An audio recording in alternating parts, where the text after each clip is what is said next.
शेतकरी मित्रांनो नमस्कार. सर्वप्रथम आपल्या युट्यूब चॅनलमध्ये सगळ्यांचं स्वागत. आजचा व्हिडिओ देत असताना आपण द्राक्ष पिकामध्ये बऱ्याच शेतकऱ्यांना पानं पिवळे पडणे, घड पिंगट पडणे आणि त्याचबरोबर बऱ्याच शेतकऱ्यांना अशा अडचणी येतात का त्याची साईज त्या ठिकाणी त्यावेळेस होत नाही आणि यासाठी आपण कशा पद्धतीने उपाययोजना केला पाहिजे या संदर्भात आजच्या व्हिडिओमध्ये आपण चर्चा करणार आहोत.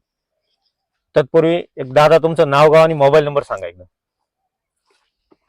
नमस्कार, मी बाळासाहेब विनायकराव पाटील कापसे, मुक्काम पोस्ट देळेगावान, तालुका जाफराबाद, जिल्हा जालना. माझा नंबर आहे 820 837 4445. बरं, आपण फ्लॉवरिंगच्या वेळेस प्लॉट रजिस्टर केला होता, हो बरोबर आहे? हो म्हणजे फ्लॉवरिंग चालू झाली आणि तुम्ही प्लॉट रजिस्टर केला. हो. काय वाटलं, रिझल्ट काय वाटले? काय झालं सर, मी त्या धार कल्याणला गेलो होतो. म्हणजे तुमचं व्हिडिओ बघून किंवा खरंच तसे प्लॉट आहे का जसे व्हिडिओमध्ये दाखवत तसे. बरं. मग तिथं गेलो, पाहिलं तर मला ते प्लॉट आवडला. चांगले प्लॉट येले होते. बरं. तर मग मी तिथूनच फोन केला तुमच्या ऑफिसला, तर त्यांनी मग तुमचा नंबर दिला. बरं. तुमच्या संग बोलणं झालं. तुम्ही म्हणे की बा नाव द्या म्हणे. नाव दिल्याच्या नंतर एक दिवस आपली चर्चा झाली आणि तुम्ही माझ्या प्लॉटवर आले. त्यावेळेस माझा हा प्लॉट फ्लॉवरिंग स्टेज मध्ये येत होता. बरोबर. मग तुम्ही म्हटलं की याला आपण चांगलं करू. मग तुम्ही मला शेड्यूल द्याला, त्या हिशोबाने मग प्लॉट एकदम भारी झाला.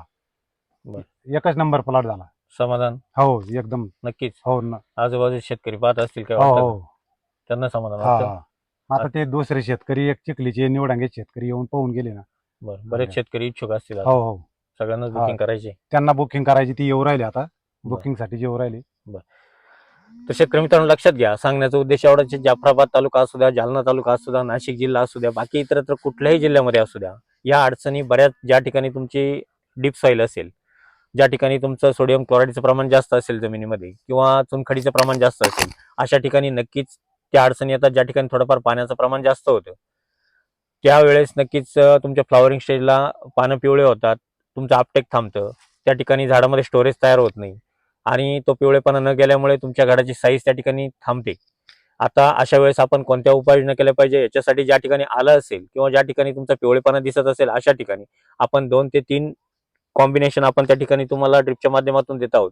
ते जर दिले तर तुम्हाला नक्कीच प्लॉटमध्ये चांगले चेंजेस त्या ठिकाणी दिसून येतील. आता पहिला डोस देत असताना लक्षात घ्या, पाणी नियोजन आपल्यासाठी फार महत्वाचं आहे. पाणी नियोजन करणं आपल्यासाठी गरजेचं राहील, कारण पाणी हे जर आपण व्यवस्थित पद्धतीने देत असाल तर आपण नक्कीच प्लॉटमध्ये चांगले चेंजेस तुम्हाला दिसून येतील. त्यासाठी तुम्हाला ज्यावेळेस आपण पाणी देतो, मग तुम्हाला एक 8-10 दिवसाच्या अंतराने पाण्याचा जो पिरियड असेल त्या पिरियडमध्ये आपल्याला पाणी त्या ठिकाणी द्यायचं आहे. आता ते पाणी देत असताना लक्षात घ्या, आपल्याला आपल्या जमिनीनुसार पाण्याची वेळ आपण ठरवून घेणं गरजेचे आहे. तर पाणी देत असताना आपण नक्कीच 3 ते 4 तास आपल्याकडे पाणी देण्याची वेळ आपल्याकडे आलेली असेल अशा पद्धतीत पाणी द्यायचंय. सुरुवातीच्या पहिल्या 1 तासामध्ये लक्षात घ्या, सुरुवातीच्या 1 ते 1.5 तासामध्ये सलग तुम्हाला 3 ते 4 लिटर तुम्हाला फॉस्फरिक ऍसिड ड्रिपच्या माध्यमातून द्यायचंय.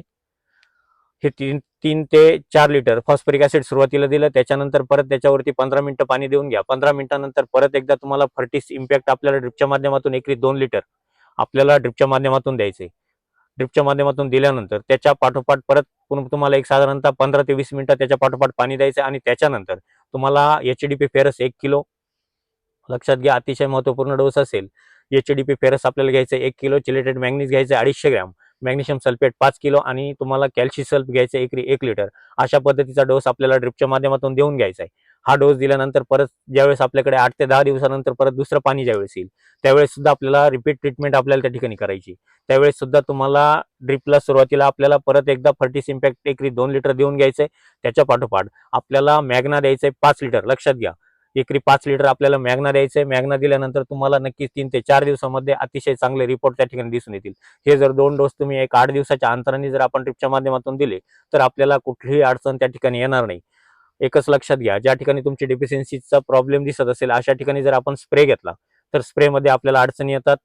ज्या ठिकाणी आपण साधारण जरी स्प्रे घेतला आणि डिफिशियन्सीचे पानं असतील तर आपल्याला स्कॉर्चिंगचा प्रादुर्भाव त्या ठिकाणी होऊ शकतो. मग अशा वेळेस आपण वेगळे वेगळे मायक्रोन्युट्रिएंट घेणं गरजेचे आहे.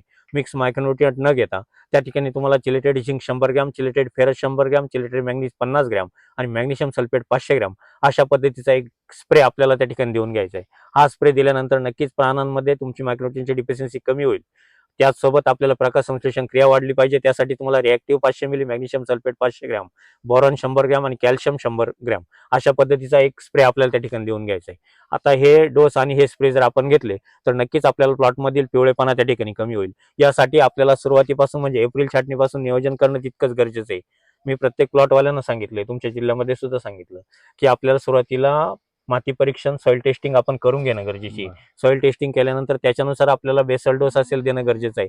बऱ्याच वेळेस ज्या ठिकाणी फिक्सेशन होतं अशा जमिनींमध्ये तुम्ही सिंगल सुपर फॉस्फेटचा वापर करता किंवा बाकी इतरत्र जे तुम्ही DAP वापरत असाल, हे बरेच जे आपण खतं वापरतो याचं फिक्सेशन जमिनीमध्ये होतं आणि त्याचा परिणाम तुमच्या आपटेकवरती होतो, लक्षात घ्या. त्यामुळे आपल्याला खतं वापरताना सगळा विचार करून आपल्याला ते खतं वापरायचे आणि त्याच्यामुळे आपल्याला या नवीन आलेल्या ग्रेडचा सुद्धा आपण वापर जर केला तर आपल्याला त्याचा फायदा त्या ठिकाणी होतो. साईजसाठी तुम्हाला 04847 असेल, इंडिकेम कंपनीचं 04847 आपण घेऊ शकतो किंवा नेक्सा कंपनीचं 4847 आपण घेऊ शकतो, तरी तुम्हाला चांगले रिझल्ट त्या ठिकाणी दिसून येतील. या पद्धतीचे लिक्विड खतं वापरणं, या पद्धतीने आपण शेड्यूल घेणं हे आपल्यासाठी फार गरजेचं आहे. त्याचबरोबर आपण वेळोवेळी पानदेट परीक्षण करणं सुद्धा तितकंच गरजेचं आहे, जेणेकरून आपल्याला अन्नद्रव्यांची पूर्तता व्यवस्थित पद्धतीने त्या ठिकाणी करता येईल. हे बऱ्याच शेतकऱ्यांचे मला कॉल आले होते की आपण याच्यावरती एखादा नक्की व्हिडिओ आपण देण्याचा आपण प्रयत्न केला पाहिजे. नक्कीच आपण त्यासाठी आपण हे डोस दिल्यानंतर आपल्या आलेल्या प्लॉटमध्ये सुद्धा चेंजेस दिसून येतील. परंतु याचं नियोजन आपल्याला एप्रिल छाटणीपासूनच करायचं आहे. पाणी नियोजन सुद्धा आपल्याला व्यवस्थित करणं गरजेचं आहे. त्यामुळे ज्याही शेतकऱ्यांना प्लॉट रजिस्टर करायचे असतील अशा शेतकऱ्यांनी ऑफिसच्या क्रमांकावरती संपर्क करून प्लॉट रजिस्टर करू शकता. तुम्हाला ऑफिसचे क्रमांक सांगतो: 9834 25 22 14, 9168 000 501 502 503 504 आणि 509 या कुठल्याही क्रमांकावरती आपण संपर्क करून आपण आपले प्लॉट रजिस्टर करू शकता.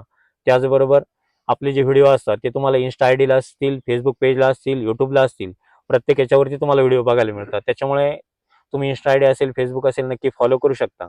आणि चॅनलला कोणी नवीन आला असेल तर नक्कीच चॅनलला सबस्क्राईब करून घ्या आणि व्हिडिओ आवडत असेल तर लाईक करा. जास्तीत जास्त शेतकऱ्यांपर्यंत व्हिडिओ पोहोचवा, जेणेकरून प्रत्येक शेतकऱ्याला चांगली माहिती मिळायला मदत होईल. दादा, तुम्हाला एक शेवटचं विचारतो की इतर शेतकऱ्यांना काय सांगाल तुम्ही? काय होतं सर, आम्ही घरी प्लॉट केले तर काही थोड्याफार आमच्याकडून चुका होत्या बरोबर. आणि त्या आमच्याकडून सुधारताच येत नाही. तर तुमचं वेळोवेळी मार्गदर्शन असलं आणि कंटिन्यू 15 दिवसातून का व्हायना व्हिजिट असली बरोबर. तर त्याच्यामध्ये सुधारणा होत चालती, माल चांगला राहतो आणि 2 पैशानं माल शिल्लकचाच विकतो. बरोबर. त्याच्यामध्ये आमचा फायदा होतो. बरोबर. आज तुम्हाला अनुभव पण आला हा 1 आम्हाला अनुभव. महिन्यामध्ये. हो हो बरोबर आहे. आता मी जरी प्रत्येक ठिकाणी पोहोचू शकत नाही 15 दिवसाला, परंतु आपले एम्प्लॉय प्रत्येक ठिकाणी जाण्याचा प्रयत्न करतात, तुमच्याकडे पण येतात. हो. बरोबर ना? तर शेतकरी मित्रांनो, नक्कीच व्हिडिओ जास्तीत जास्त शेतकऱ्यांपर्यंत पोहोचवा. अजूनही शेतकरी आपल्याकडे आलेले तेही प्लॉट रजिस्टर करणारे. दादा, त्या दिवशी आले, प्लॉट बघितले, काय वाटलं होतं? एकदम म्हणजे चांगलंच वाटलं होतं. नक्कीच हो, समाधान वाटलं काही? समाधान म्हणजे प्रत्यक्ष पाण्यात हम्म. आणि कृतीत. कृतीत लय मोठा फरक आहे ना. आता बरं. डोळ्यानं पाहिलं तर विश्वास बसला ना आमचा पण, बरोबर. आणि कामात बी तसंच आहे. नक्कीच. काम बी चांगलं आहे. आता हे काहीच नव्हतं पण आता एकदम म्हणजे चांगलं वाटू राहिलं. तुम्ही याच्या अगोदर तुमच्या- पण प्लॉट बघून गेले, हो. आताही बघितला, हो, बदल नक्की आहे? 100% बदल. बरं, आता तुमचे प्लॉट रजिस्टर करायचे का? हो, करायचे ना. तर शेतकरी मित्रांनो, लक्षात घ्या, नक्कीच व्हिडिओ जास्तीत जास्त शेतकऱ्यांपर्यंत पोहोचवा, जेणेकरून प्रत्येक शेतकऱ्याला चांगली माहिती मिळाली, त्या ठिकाणी मदत होईल. धन्यवाद.